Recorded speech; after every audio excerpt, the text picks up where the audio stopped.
Og vi har jo altså besøg i studiet af Arno, som er tidligere skinhead, amerikaner, og været med til at stifte en nynazist og sådan en white power movement i USA, som faktisk endte med at blive rigtig stor. Han har nu forladt det, og er i dag med til at hjælpe folk ud af de her ekstreme miljøer. As I mentioned, Arno, you're now trying to help people leave these extreme environments, just like you did. What kind of different people do you help? I do a bit of counseling. Typically, the people who are in the movement, as we called it, who contact me, do so after a media appearance like this. Mm-hmm. And it's typically to the point of saying, you know, I've been in this for 10 years. I don't know any other way to live. I realize it's all a lie. It's all hypocrisy. I'm an alcoholic. My family's destroyed. I have a police record, but I don't know any other way to live. So it's very important to understand that people who are subject to this self-imposed hell are really suffering. You cut yourself off from the rest of the world, and it's a very miserable way to live. So the first point is to have compassion for them and let them know that while they've made some mistakes, they're still good people, and they can be again if they can take this step forward. And a lot of times that first step in contacting me that's that step. So mm-hmm. What I let them know is that just the fact that you're reaching out to me is it speaks volumes about your character and who you are as a human being. And does that recipe goes for other people in other extreme environments as well? Absolutely. I'm part of a worldwide organization called Against Violent Extremism, which is actually how I ended up in Denmark. And in our organization, it's made up of former violent extremists like myself and survivors of violent extremism like my friend Bjorn Eiler, who's actually coming here to meet me.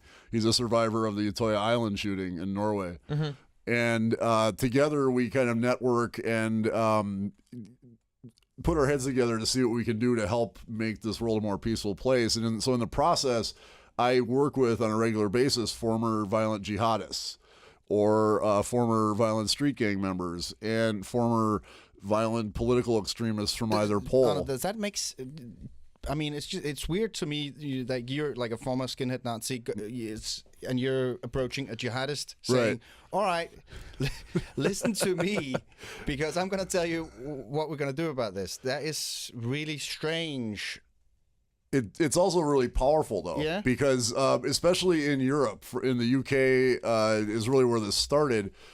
Jihadism is driven by racism, which is driven by jihadism, and it becomes this cycle. If you look at racist groups like the English Defense League and their little sprout groups around Europe, mm-hmm. their whole thing is like, these Muslims are crazy, we got to get rid of them, they're horrible people, and then they oppress Muslims and they're violent towards them, and these Muslim youth are saying, these white people are crazy, they hate Islam, I need to do something to fight back, and so they fight back, and then this cycle keeps going. So when I sit down with a Muslim youth who's either at risk of or is already radicalized in a violent jihadist direction, and they're hearing from a former white supremacist, their former tormentor, their former mm-hmm. arch enemy who has changed his life around. It's a very powerful thing. We connect as human beings, and not only can they see that transformation is possible, but we can sit down and talk about how we got involved in our respective nonsense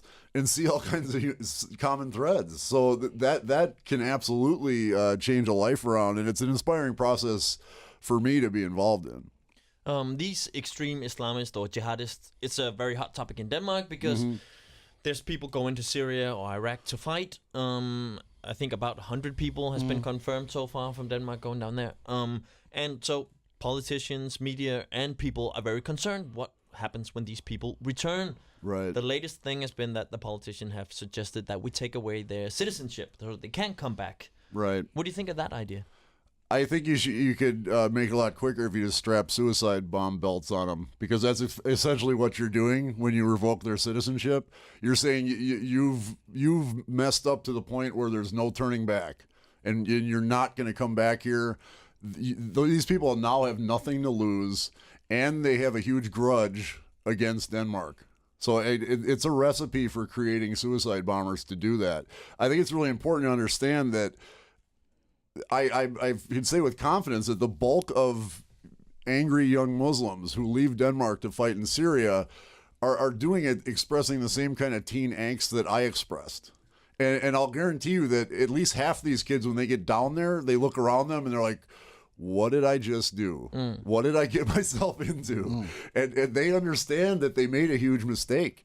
And so if we can reach out to them and say, look, we understand you made a mistake. You can come back. You can come back home. This doesn't mean we throw them a parade and pat them on the back. We say you're going to have to go through a de-radicalization process where you're going to have to work with social workers and with agencies to make sure that, you know, you will become a citizen back in your country again. But you really need to offer that chance for redemption and do it with a spirit of forgiveness. Otherwise, redemption is the odds of it happening are extremely slim.